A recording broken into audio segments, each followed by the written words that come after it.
hate. The internet loves hate. YouTube loves hate. And that's because you love hate.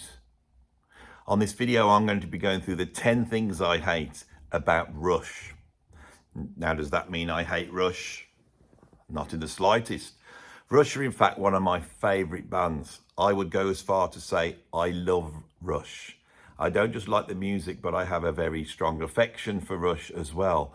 I started to listen to Rush in 1981, nearly 45 years ago, and they've been there all the way through my listening career. And I think if I hadn't have heard Rush, I might not have been as interested in developing myself as a musician as I have been. Rush are an incredible band, right?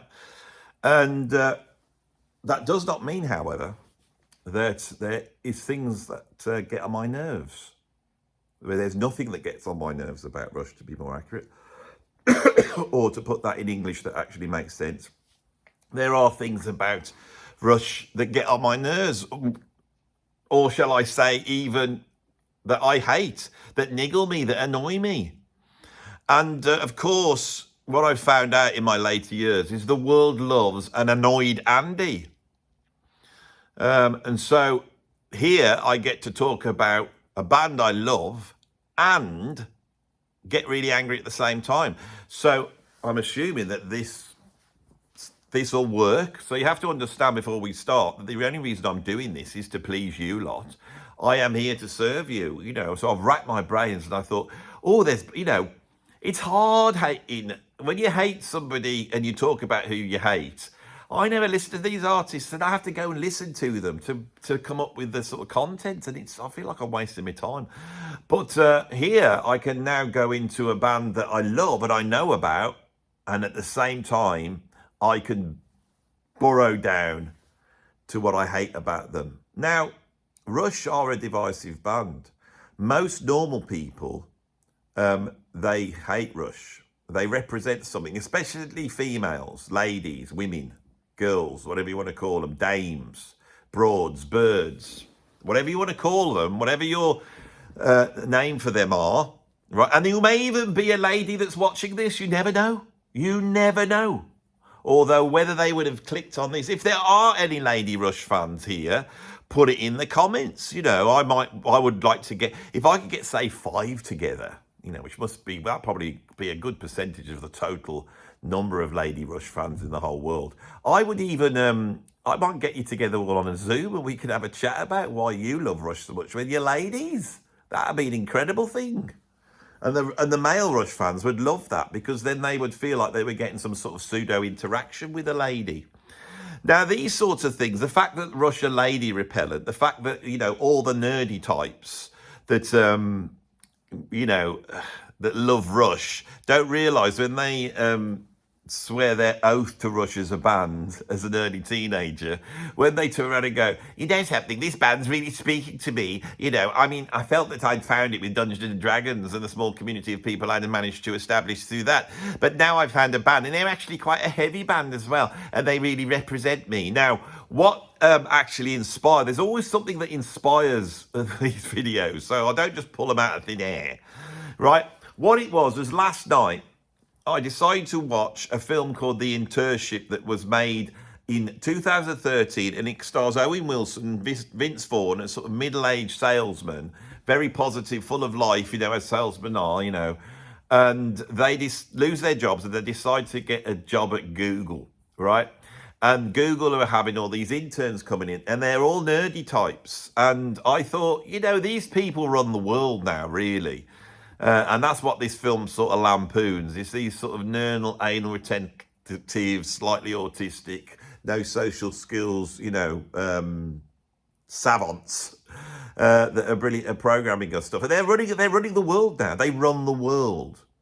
But in the old days, they were Rush fans. And I thought there's something here that we need to delve into. We really need to delve into it. There's something more to Rush than me just talking about, you know, what that I think Vital Signs is still a good track, you know, and doesn't spoil moving pictures. That's the sort of fare we would normally have on here, but this is far more interesting. So what I've got here, oh, before I carry on, because I'm nearly 5 minutes in on introduction, but there's always an introduction, you see. I'm trying to just get that sort of you know, the YouTube holding the audience thing. Trying to hold the audience for a bit longer than normal, and YouTuber goes, "Oh, Andy, you can hold the audience a bit. You should be staying here, because what's going to happen when I do top 10 of hate? And I go through 10 things that I hate about Rush, right? I know about Rush, so I'm going to be able to pull on proper knowledge, right? And I'm going to get angry. Who knows how angry? I mean, last week I died. I got so angry. Think about it. Can I top that today? So if you go and click off now because I haven't delivered the 10 things, right, you're a fool. You don't understand this channel whatsoever, do you? Don't understand it whatsoever. So you're all ready for me to get going. You're all comfortable. You got a cup of tea, biscuits. I'm about to get ranty. I need a song there that comes in. It's like, everybody get ranty. You know. Ranty doesn't quite rhyme with Andy. I could put a D in, but then it would be Randy, and then the song would be everybody get Randy. Which is a cooler song in the end. And it's the sort of song that Rush would never have written. Never would you have picked a, you know, they might have had a song about going bald on one of their albums, but never would they have had a song titled Everyone Get Randy. In fact, I don't think there is one song on is there any Rush songs where they describe getting randy? Is there? I mean, Led Zeppelin is virtually every song, isn't it? AC/DC, every song. All the good bands, most usually, there's going to be a couple of songs about getting randy, isn't there? Rush, they've never done it once. Why do you think they did? Do you think they had randy feelings, Rush? These are all the things that we've got to ask ourselves, haven't we? You know, I mean, they had children, so, you know, this proves at some point that the lads were able to summon up some sort of randy feelings towards the opposite camp. Right, so let's just get straight into this. There's so much here. Obviously, as I'm doing this, I've realised that this is going to probably get me all the way up to Christmas now. I ain't going to really think of any other ideas. So it needs the title. This is a series, and it should be something like, I love them, but ... So that's the series, and then the title would be 10 things I hate about ... And then I could just put any band in, especially the ones I like it. This is brilliant. This is why I'm here in this position as a YouTuber, isn't it? It's because I have ideas like this sometimes in front of the audience. Thanks for that. You've helped me here. Very good. It was that Randy talk, wasn't it? You didn't expect Randy talk on a video about Rush, but, you know, I will try and bring some Randiness into it, you know, they're thus living up to my name, Randy Andy.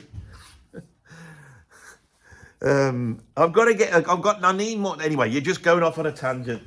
They like it when you go off on tangents. Yeah, but only the hardcore ones like it. Everyone else just moans that I'm not getting to the point where you can't please everybody, can you? You know, it's the same thing as when you talk to yourself like this, Andy. It's weird. It's like a split personality thing going on. Anyway, shall we just start to get going? Right, so at number 10, the thing I hate, the 10th thing I hate, because it's sort of ranked. Number 1 is definitely number 1. Yeah, it is ranked. The 10th thing I hate about Rush is Freddie Studer. Bam, bam, bam. I'm not going to edit this video. I ain't going to put any sound effects in like that. This is just straight down the line virtuoso YouTubing. I don't need sound effects or edits. I don't even need titles. It's a camera and me, right? It's like being a brilliant rapper. You know, all you need is 2 turntables and a microphone, as Beastie Boys once said, and that's all you need. You don't need all the fancy samples and editing if you can rap. And that's what I'm doing to you. This is prog rapping, right? Esoteric prog rapping, that's what I do. I don't need all the fanciness. I got a camera, it's only an iPhone. I've got a camera, there's no fancy lighting in here. I'm just sat in my room. I've got a list with the 10 things on it. And for visual, you know, I've got some Rush albums here for visual, if I need it, or if I need to look at some lyrics. Well, we're ready to go here.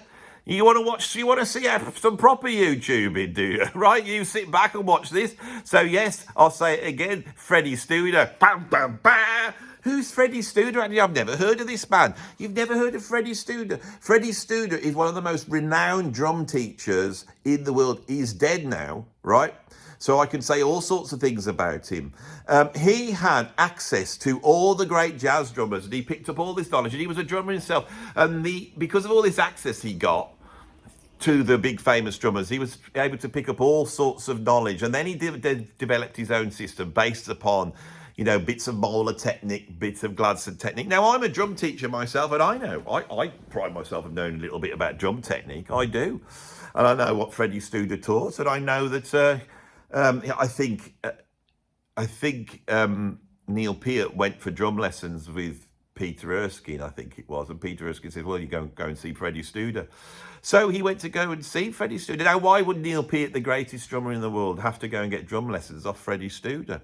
And why Freddie Studer? Well, the whole thing is a thing that I'm about to describe here, because I think that Freddie Studer was a low-level interloper in the jazz scene in America because perhaps maybe he was supplying things to the jazz musicians that they required at the time. And I'm not talking about knowledge of, you know, rebound and the full stroke. It wasn't that. And so he gets in this position, and I've got to be honest, I've always felt he's a little bit of a, I'm all drum. Anyone who's got a method, right? As soon as they've got a method for teaching something, I'm always a bit suspect of that. That's all I'm saying. So that I've cast aspersions on him. He's dead. I've done that now. But I have no proof of this. It's just, you know, I could be just saying this for comedy purposes. I have to keep saying that now as the channel gets bigger, you know. But Freddie Studer. So Freddie Studer was the big drum teacher. If Peter Erskine goes to see him, then he's got to be good, hasn't he? Because Peter Erskine's good. So, you know, so Neil Peart, with his drum power that he had, being, you know, the greatest drummer in the world, decided to do a tribute to another guy that's been seen as the greatest drummer of the world called Buddy Rich. And he put an album together and videos, and he brought all these drummers in, and they all had to play through a Buddy Rich arrangement. Now, Neil Peart, being the greatest drummer in the world, he picked the hardest. No, that's not true. You see, that's not what happened. What happened is he had to pick the easiest, and then he couldn't play that. And he was a bit miffed as they tried to cobble together a take in the studio for this track. And then he looked at all the other drummers and realised that he was like that compared to them. He was like that. And being a humble man, which he was, because I don't believe he believed that he was the greatest drummer in the world. It was just the fans that thought he was the greatest drummer in the world. So he went and got drum lessons. And suddenly he's now playing traditional grip, and he's sat in a different place, and he's doing all this stuff. And what I see as a drum teacher is it all went wrong for him. And around about the time that this is going on, right? So, because obviously Neil had the terrible thing happen to him with his wife and his child. You know, this just, I don't want to even mention it because this is a comedy video, right? But he goes away, then he comes back. He's had the lessons, and at the time, everyone's buying their big TVs and their big DVDs, and they got the sound system, and I just got one of those. And I was like, right, I want to get something high quality. Rush, that's high quality. Look at Exit Stage Left. So I went out and got the Live in Rio DVD, and then a few months later, it seemed like the R30 DVD came out. So we're looking around about 2000, early 2000s. DVDs were a big deal. And I spent a lot of money on both of these. I had them. And when I watched them, I was a bit let down. And I'll tell you what I was a bit let down by. Old stiff bloody Neil Peart trying to play through these tracks, just not quite getting it, just not quite on it. And I thought, is this because I've got old and I can hear this stuff now? It doesn't seem to be quite grooving. And then I went back and listened to the earlier albums. Now, I don't know what the hell's going on. They didn't have any way of fixing stuff when he did in moving pictures. But I think that Neil Peart was not the greatest drummer in the world. He was just a massively talented rock drummer, and he got his own way of doing things. And sometimes those guys, you shouldn't show proper technique to them because they don't go down well. He should be doing it in the bad way he does it. Like Phil Collins is the same. But the problem is that if they carry on like that, the technique's so bad, they end up injuring themselves. And he does seem to be suffering, you know, towards the end of the tour, which is probably down to bad technique. You know, jazz drummers aren't like that. You'll see a jazz drummer, maybe 90 years old, and there they are. You know, Roy Haynes is still bashing it out because they've got good technique. So I feel that Freddie Studer's lessons ruined Neil Peart a little bit, and he never sounded quite the same again. Whether he exposed something in him or whether it just ruined him, I'm not too sure about. And I could return for a whole video on this subject and actually get into the videos and analyse what I'm seeing there, and point out the bad technique that I see in Neil Peart before And then the different band technique. Now, drummers might back me up here. It genuinely is not very good. All right, and for me, almost like ruined the experience of watching these DVDs that we had too much audience noise, and I felt in a way maybe to cover up what's actually going on, so you couldn't get your ear in there and really examine what was happening. So that's what I've got at number 10. Is the thing I hate was Neil Peart going and getting drum lessons off Freddie Studer. You see how it works? It's only little things I hate. Didn't have to get angry about that one. Number 9 is I hate, now I'm older and I put it on and I listen to it and I could just hear who they're ripping off. Right? I only give you examples of 3 bands that they rip off. Right? Because it might not be obvious. Some people might think that Rush are all original and invented their sound, but they don't. They really are they're like a rip-off band. They rip people off left, right and centre. They're nearly as bad as ELO. ELO bloody always ripping bloody the Beatles off mainly. But with Rush, it's not so much the Beatles. There's 3 bands that they rip off. In the early days, Led Zeppelin and The Who. And then later on, it's The Police. Now, you can't blame them for ripping off Led Zeppelin, but the first album, which I have here, which is called Rush. Now, I have it in this here. And so I don't own a copy, but I could show you. You know that one there? You know that one there? Rush. Neil Peart's not on that one. It's basically... sounds like an almost cartoon version of Led Zeppelin, right? They don't have the arrangement and keyboard power of, well, they do because they got Geddy Lee, but he's not playing keyboards on the first album. Sorry about this, I got a little bit of wind. That's the anger bit. But anyway, so there's some cool riffs on there, but it's just Led Zeppelin cool riffs. John Rutsey's not quite John Bonham. He does a reasonable job. But the thing is that this, if you listen to Robert Plant, in Led Zeppelin, you listen to his vocals, they're very, very, very high, especially on the first 3 albums or so, first 4 albums. Incredible singing. It's really high, soulful blues. And Geddy Lee thinks that he can, it's the same thing just to sing high in that sort of Donald Duck on helium sound that he's got. And that vocal sound, they just live by it, and it's all the way through. And if there's one thing that really makes people hate Rush, it's the vocals. Now, I can't hear it now. I'm blind to it.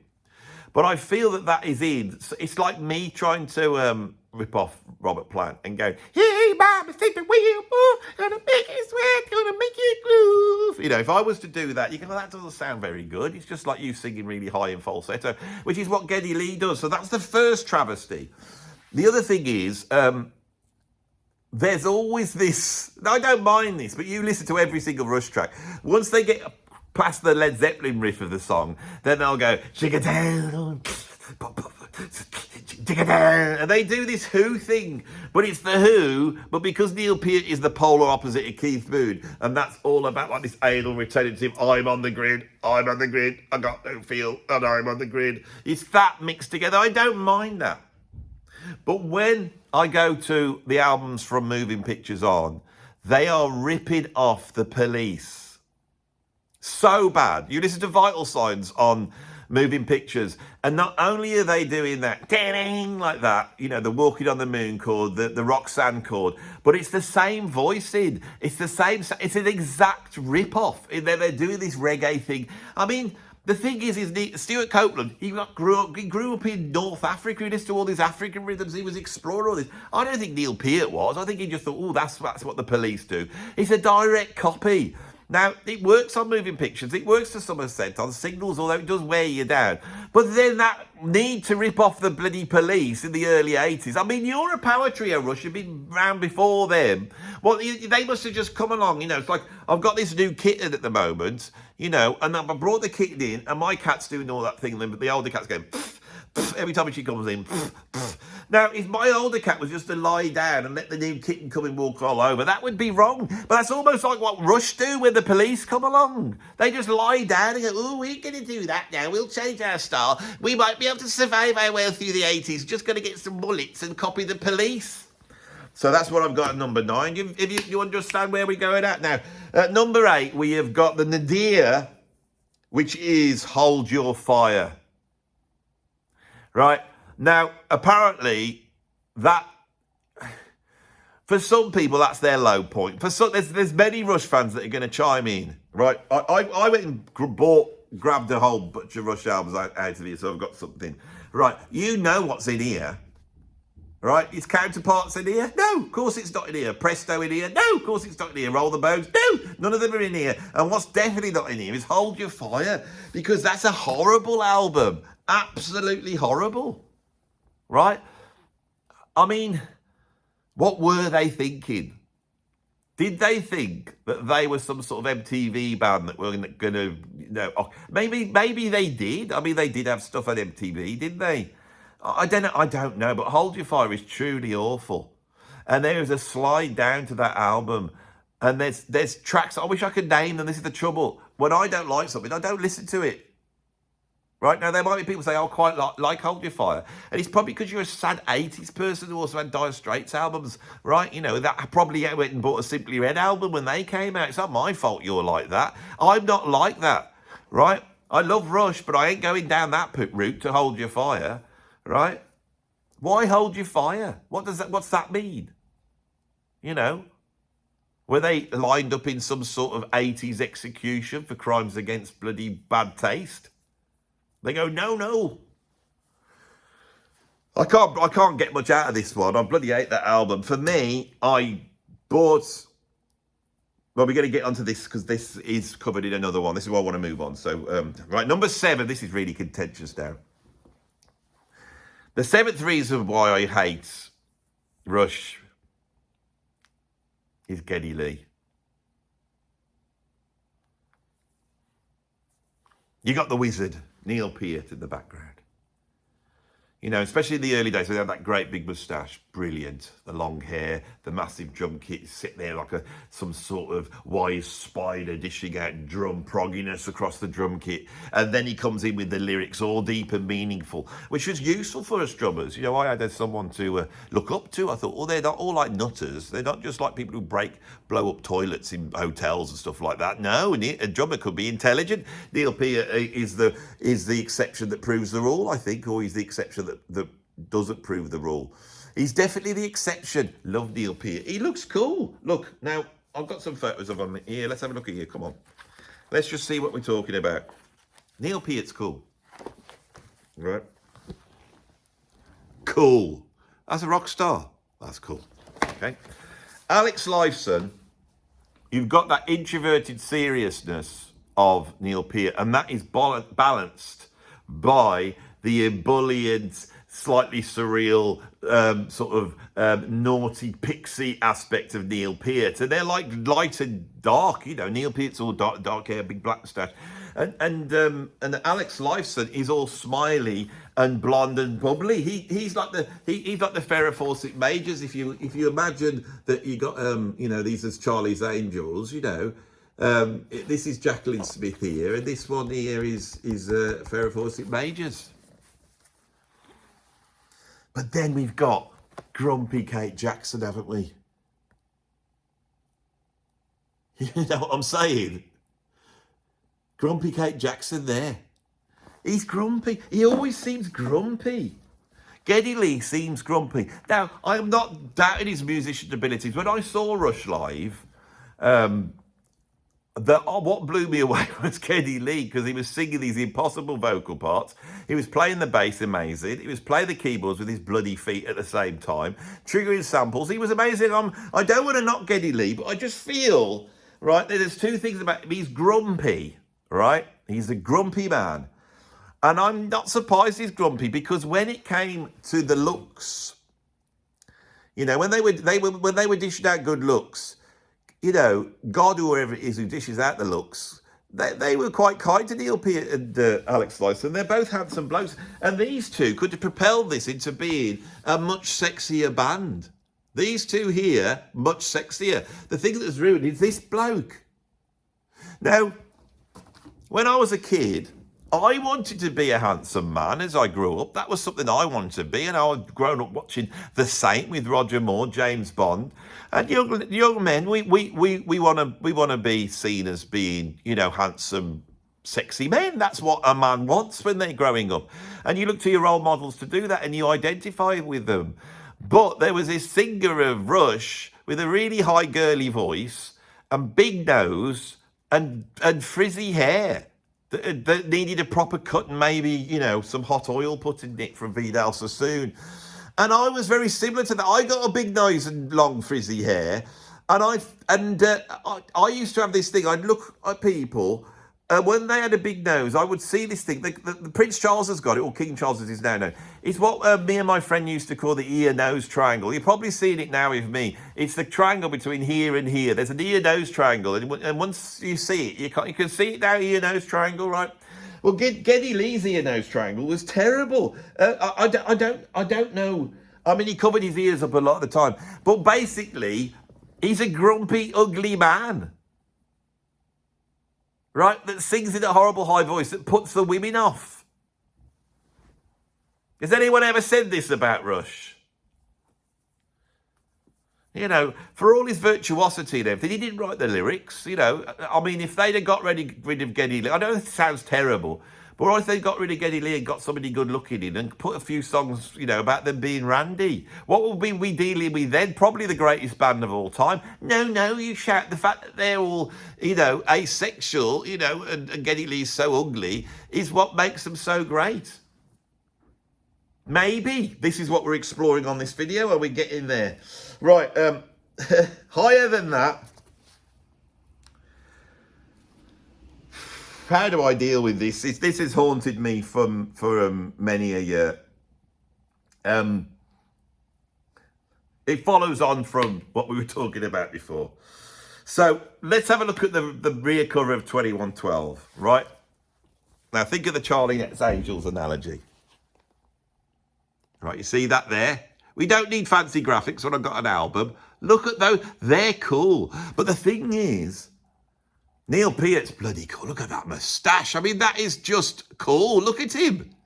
He looks like he's, you know, just about to have a shower or something. You know, they're all getting ready for bed or something.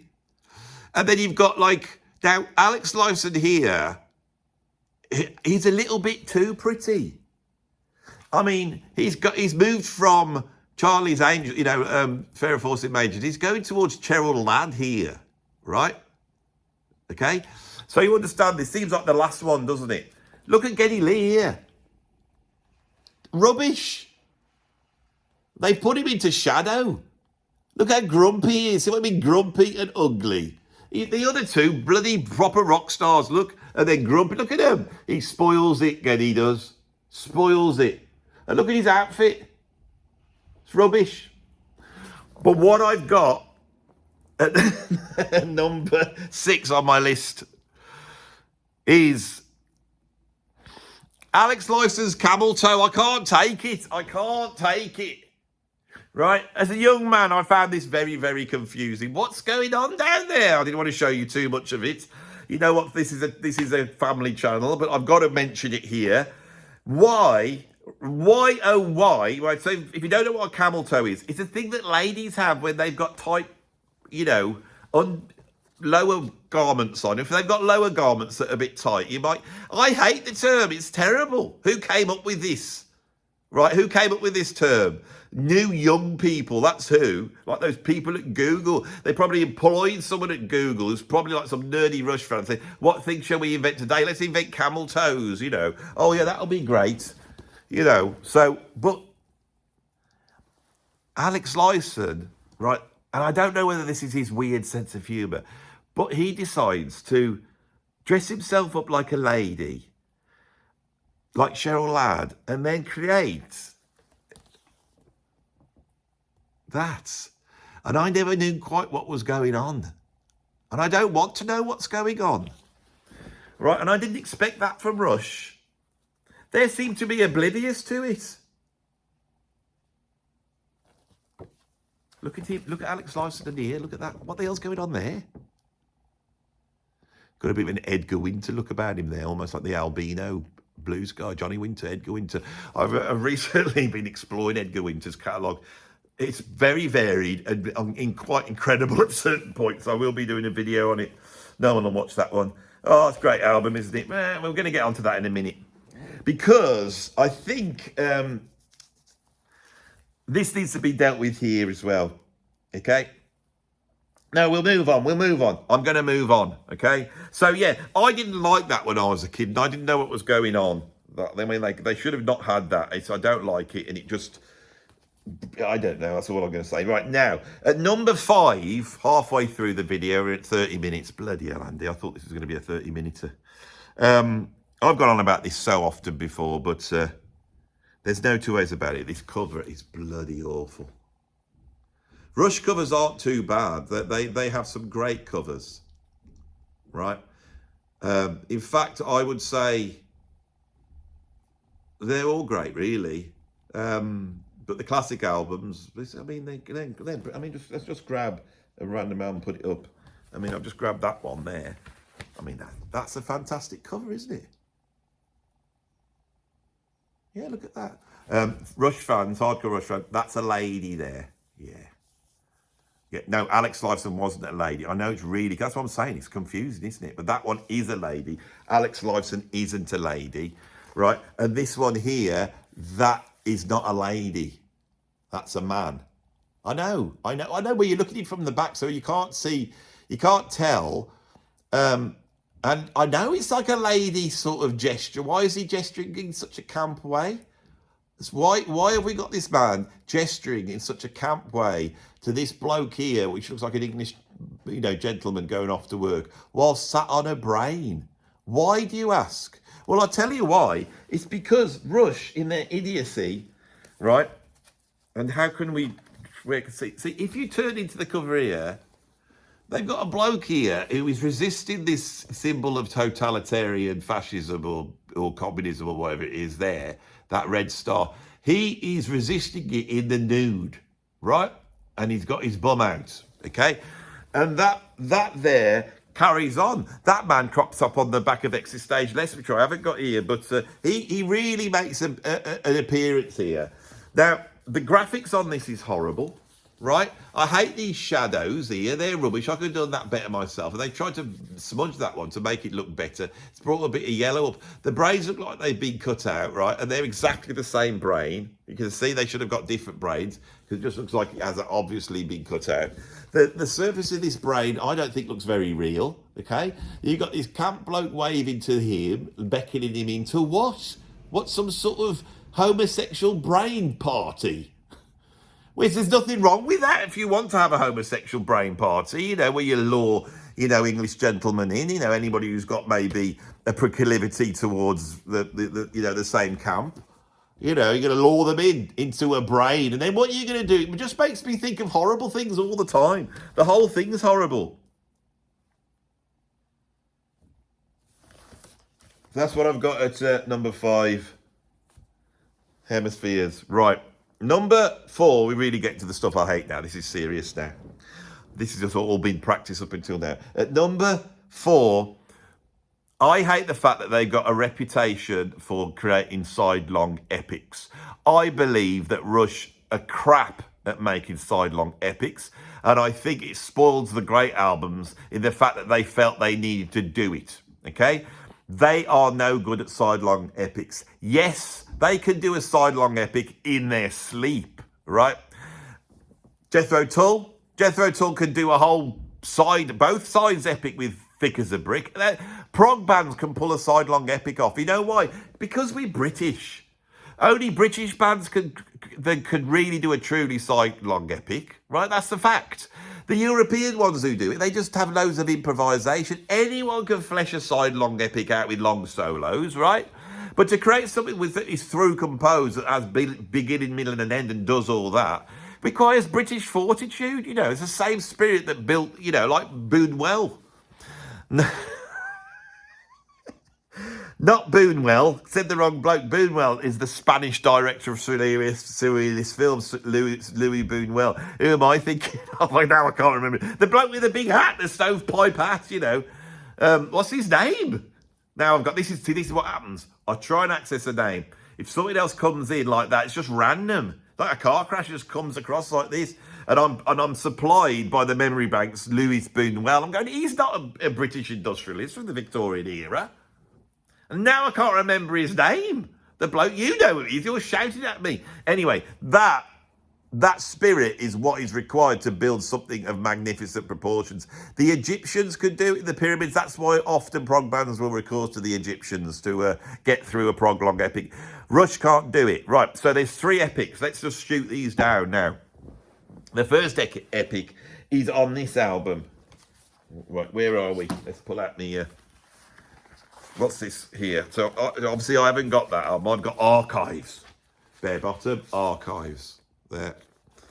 And we're talking about, on Caress of Steel, their 3rd album, they have a sidelong epic that is called The Fountains of Lamneth.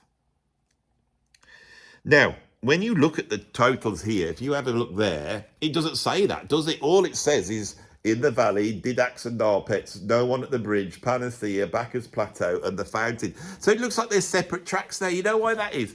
Because they're separate tracks.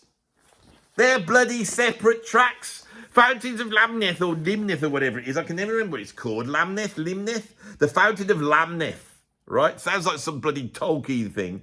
Right? These are separate tracks. They often have gaps between them. Right? There's no 2 ways about it. These tracks, the longest track here is 4 minutes 17. You can't say that's a sidelong track, Rush. You haven't, I'm not even going to class it. It's out. So now we've got 2, right? 2 sidelong tracks. Of course, there's this one, right? Now, the trouble with this one is it starts off good and it ends good, right? But part 3 is called Discovery. Now, I hate this section. So in this story, right, you've got this sort of totalitarian state and they control everything and they've controlled the arts. A bit like it is now in the United Kingdom. So they control the arts and they ban everything and you can't do anything. They eventually ban music. Music's been banned. I'm sure it's the same storyline behind Re Will Rock You, but I don't really know what that is. Bloody Ben Elton ripping off Rush. Anyway, so this bloke, they've all banned music and he's wandering around and he goes into a cave. And he's like this. Oh, what's this object here? Oh, what's this? This looks cool. What do you do? Do I speak into it? Hello? Hello? Oh, these make a sound. So how does this work then? Right, so you never hear any of that. The bloke doesn't do that. There's no like, hello, hello. What does this do then? What do these do? Right, now he's bound to have twisted these at some point when he was looking at it. Now, anybody, that's what, if you've got a guitar and a little kid picks up your guitar, what they do first thing is they twist that every single time. But this has been in a cave. No one twists that. He doesn't twist that. And it's in tune. And then he goes, well, maybe, he thinks, maybe I just press these down here and then I strum it and let's see what happens. Oh, I quite like the sound of that. Wonder what that's called. It's called a chord, mate. I don't know what it is because I know nothing about music. But if I just randomly hold my fingers down, I can get... Should I get in tune?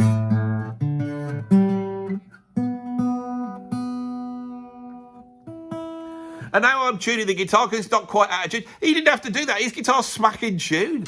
Like some cave-dwelling bear has come out and acted like a guitar tech, you know. Maybe Alex Lifeson just got used to the fact that people just tuned his guitars for him and he thought that's good. Ooh, yeah, I like these. If I just randomly hold my fingers down. You know what I feel compelled to do now? I'm going to sing a song, but I'm going to sing a song about the discovery of this guitar. That's what I'm going to do. I'm in a cave, just looking round. I pick up this curvy thing, and it makes a sound. I stroke the wiry things, and out came some sounds. They're called chords, but I don't know that because I'm in the future. I don't know what a chord is. So then I start singing along with the lovely sounds. It's so wonderful singing songs again. We forgot about this in the totalitarian system we've been living in. It's lovely to have a lovely sing song. I might go and take this thing to the priests, although they're grumpy. they will probably love it, not grab me and stick me in prison. Oh yeah, lovely thing in the cave I've found.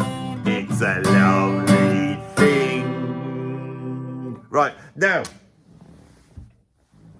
I know what you're thinking. You're thinking that that's better than what is stuck in the middle, is to pad this out to a sidelong, right? That's better, right? It's better. I mean, it's like the worst musical theatre nonsense. What can this strange device be? When I touch it, it gives forth a sound. Who talks like that? It's got wires that vibrate and give music. What can this thing be that I found? If they ban music, how does he know it's music? It doesn't make sense, does it? See how it sings like a sad heart and joyously screams out its pain. Chords, see, he knows what chords are. Chords that build high like a mountain, or notes that gently fall like rain. I mean, what's he playing? You can hear him playing. He's not doing any of that, is he? I can't wait to share this new wonder. Yeah, fool if you do, mate. I'd keep it quiet. The people will see its light. Let them all make their own music. The priest praise my name on this night. Then he presents it to them. I mean, what the hell is going on in this? You know, if you're going to write a dystopian, bloody nightmare, futuristic thing, right? Don't have somebody called Father Brown and take a guitar up and play a rubbish song. I would have reacted like that listening to what he does in that cave. Right? I'd be going, mate, what the hell are you playing? Sounds like some bloody maudlin singer-songwriter stuff. That's why we got rid of it. You remember back in the ancient times when that Andy Edwards came on and he started having a go at them all. He was having a go at Bob Dylan and Lou Reed and Patti Smith and Van Morrison. And in the end, you know, centuries later, when people watched these videos, they thought he was being serious and we banned it all. Now, you found that bloody guitar and you're doing this three-chord nonsense. You know, all we have here in the future is jazz rock fusion. What's wrong with that? Just because you can't play it because your drummer's not good enough, right? So that's that one good. That was good, wasn't it? And that was. This is the real heart of the video now. This is what you stayed around for. I'm on. And we've got 3 to go now, and they're the terrible ones. Right, number 3 is Neil Peart's drum reputation. People think, there's a whole bunch of people think that Neil Peart is the greatest drummer in the world. If they don't believe that, then they believe he's the greatest rock drummer in the world. And if they don't believe that, they think he is in the upper echelons, at least, of drum ability. Right? So I've got a bit of paper here. I'm just going to find a blank sheet, right? So let me try and show you this visually, okay? There's a piece of paper. Now, what we got is, if we take an amazing drummer here, and I will write amazing here and put a circle around it here, right? That's an amazing drummer there. And I'm going to put Vinnie Colaiuta. I'll write Vinnie.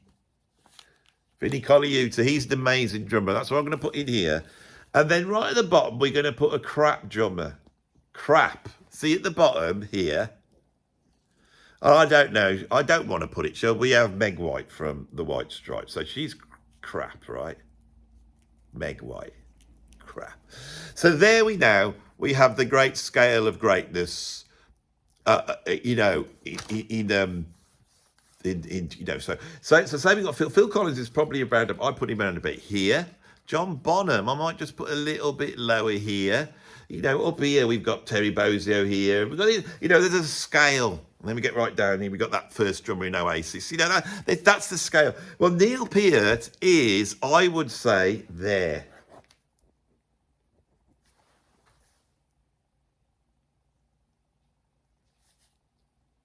That spell it out to you? How do I know this? Because I play the bloody drums. I've been playing them for 40 years.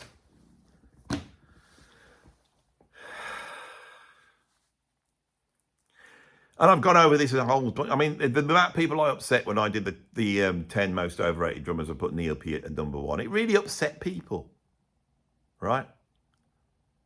The reason why you think that Neil Peart's the greatest drummer in the world is the same reason why you thought your dad was the strongest man in the world.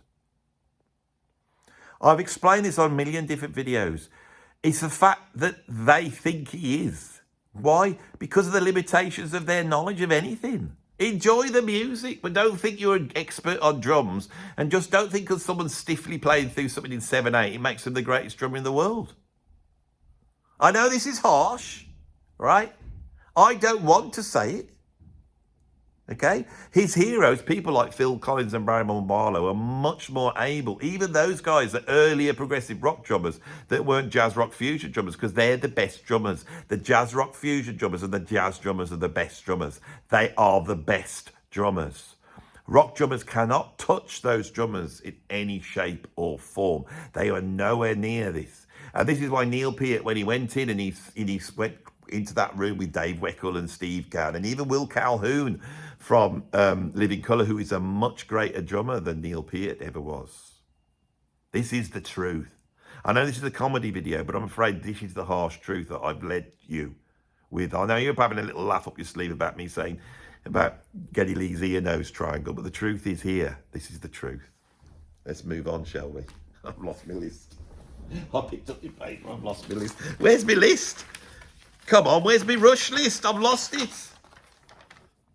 Yes, I found it. Don't worry, we've got it. It's all right. I shouldn't have messed with that. Very professional. Right. At number 2, I think we've covered this one. At number 2, I've got all the albums after Signals. Right. We've covered this. Now, the thing is, there's this belief. The only thing I want to add to this is that there is this belief that Rush did go a bit rubbish after Signals, and they did Grace Under Pressure. There's some weird people that come out, and it's only because it's the first album they bought. They're just being totally subjective. They haven't thought of it straight. Oh, I think Grace Under Pressure. I mean, the bloke who looks like a fisherman, like an old Cornish fisherman who does classic, what is it called? Classic album, what's he called? I forgot what it's called. Barry, you know him. You know that one. He came out the other day and said Grace Under Pressure is the greatest Rush album of all time. But he does like some rubbish, you know. He does. He likes all the rubbish that I don't like, you know, like Lou Reed and all that. He thinks all that's fine. I don't think he's really got the finer points of virtuosity down. I don't know, and I think he might be a bit of an 80s man. I'd love to see a photograph of him in 1984 or whatever it was when Grace Under Pressure comes out. I wonder if Barry will actually indulge us by bringing a photograph out of what he looks like, right? I would look, because I bet you will find he's not there bedecked with a leather, like me, leather jacket, denim jacket over the top, Judas Priest, Iron Maiden, Black Sabbath patches down the back, you know, hair as long as I could grow in the school without getting told off. He wouldn't be walking like them in Motorhead Ace of Spades t-shirt on, you know, and badges all down. He won't look like that, I don't think, not Barry, no. What's he going to be looking like? I'll tell you what he's going to be looking like, mid-yaw. I'll bet you any money. And that's the problem here. Anybody that's got an allegiance to that sort of fashion thing will think that Grace Under Pressure and even Power Windows is good. I bought the albums. I got rid of them. I didn't even hold on to them. I hated them so much. You get a slow slide down to Hold Your Fire. Everyone gives up. I've stopped listening to them, so I don't bother listening to them ever again. And then Rush fans start to go, well, have you heard Presto? No, I haven't heard it. Well, you should listen to it. They've gone back to being like old Rush. Have you heard Roll the Bones? No, I haven't heard it. Same thing again. I listen to the albums. They don't sound like that at all. They never went back. They never went back to having the sound they had before. You know, I think the digital production did them in. It's not just the fact that they weren't a prog band, right? But they weren't a prog band. When you get to the very last work, Clockwork Angels, people say that's prog. It's just nearly, I mean, but it's not bloody Xanadu, is it? Why did they forsake the prog? Why couldn't they have made a proper prog album towards the end, a proper one, you know, with acoustic guitars, you know, they were on the back of the album wearing bloody white shift, you know, shiny satin outfits with camel toes, and, you know, why couldn't they have done all that just for once, just for us proper fans? Played a, you know, a Gibson double neck SG and all that bit. Why couldn't they have done that? And big white boots and walk around, you know, singing about hobbits in space that have gone inside a black hole and discovered a bloody flute in a cave. When they play it, bloody Father Brown comes down and gets all annoyed. Why couldn't they have done that? Number 1, here we come. And you will see this has gone all the way through this video, all the way through it. What's the worst thing about Rush? The fans. Rush, a lovely bunch of lads, funny, self-effacing, they've got a sense of humour, great musicians, good songwriters. We all love Rush. Therefore, they don't take themselves too seriously. They're bloody brilliant, they are. They don't take... But Rush fans, they do take Rush too seriously, right? Rush fans, those anal retentive types that, you know, that are best summed up by listening to subdivisions off Signals, you know, that is about the fans. That is about them. That bloke they describe in Subdivisions, you know, and that was me. I'm one of them. Nerdy, quiet, no ability to talk to ladies, and interest in things being all perfect and in the right place. Well, the thing is, all of that points towards something, doesn't it? It's all a little bit something, isn't it? You know, I've dealt with it in my... Right, I don't know how I could explain this. I'm so politically incorrect, but it has to be said. When I was a teacher in the education system, I had to undergo, not because I'd done anything wrong, it was actually because I was very good with these students. So they came to me and said, you really need to have some training because you seem to get on with these students. And these students were what we call on the spectrum. They had autism, or asparagus syndrome, as it was called, but you can't call that's they've got rid of that now. Now it's just, and I had to do a course on it, and I know all about that's why I know all these fancy terms like I just did then. And those kids, they were, I don't know, they were of a certain type, and they would play the guitar, because I was you know, and they liked their rock music, but they did like things to be done properly. That's all I'm saying. And they liked things, they didn't like any rough edges. They liked everything in the, you know, in the right place. That's what they liked. And I had a lot of time for them. And I'm a bit like that, you see, myself. I'm not having a go. I think, you know, anyone who's watched this channel may say, well, Andy seems a little bit, you know, and I probably am. I think I probably am, yes. I probably am, yeah.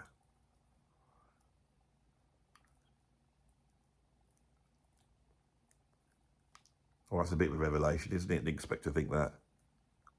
Have I cornered the market in middle-aged man undiagnosed on the spectrum YouTube music videos? Is that what I've cornered here? You think? Rush fans. They're too serious. They're just too... I've confused myself at the end of this. I was building up to a climax of anger, like I always do.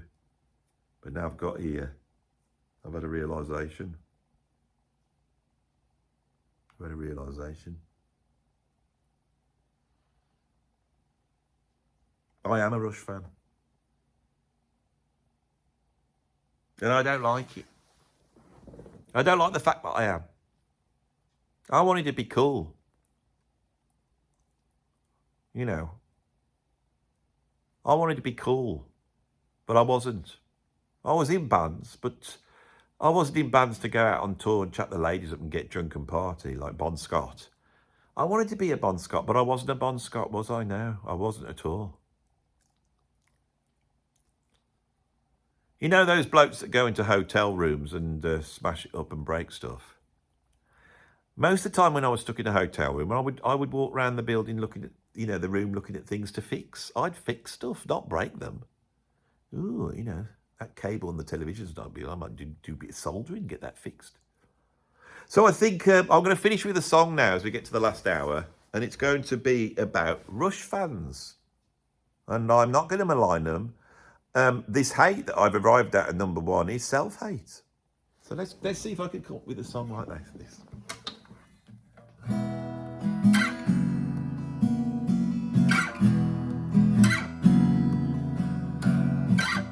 I'm just a Rush fan, and I like Rush.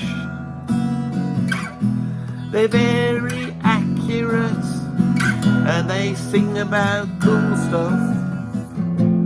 They are interested. That's terrible, Andy. I worked this out then. You worked it out, and you thought we could go the F, do the same thing. from E, it's F. It doesn't work, does it? This is Nick from Xanadu. We should be really good doing a D really. No, what are we going to do? Oh, see.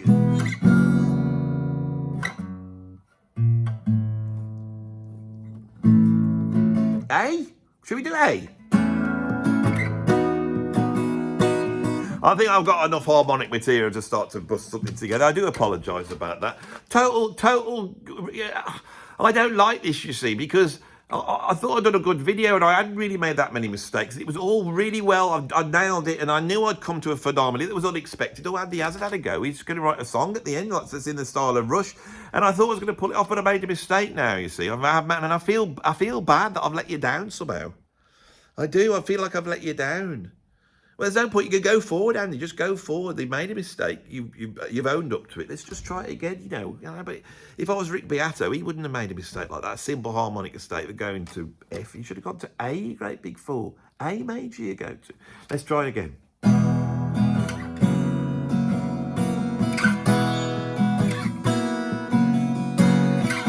I am a Rush fan and I like everything.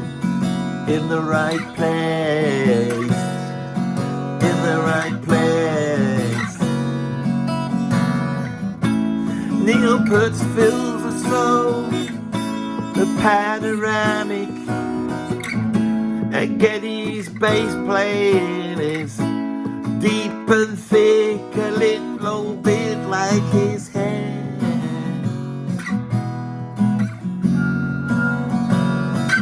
I've got every album up until Grace Under Pressure.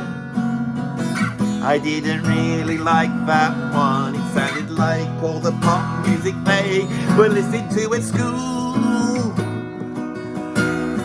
I didn't really like it, so I stopped listening to them back then. That chord works, I think I've done the right thing. It's the sort of chord that will eventually bring me back to these Rush chords. Rush chords. We're all Rush fans. We're all idle retentive. We are love the long tracks about the wizards and people finding guitars in caves. You cannot escape it. That's what we are. That's what we are. We're all Rush fans here. We're all Rush fans here. We're all Rush fans here. We are all Rush fans here, and we love them.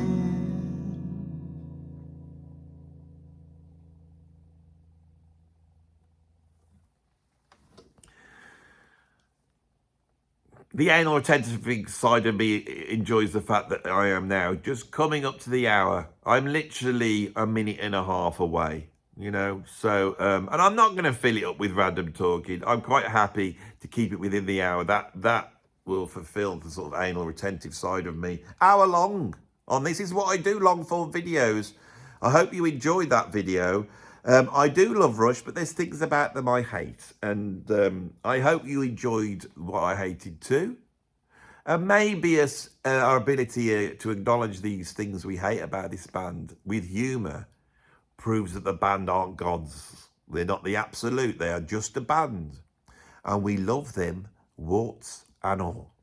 If you like this video, please put a like on it. If you want to see some more, subscribe. If you want to join my Patreon and become a free member, or even a paid up member, that would be great. Or you could become a member here on YouTube and maybe put some money in my PayPal tip jar.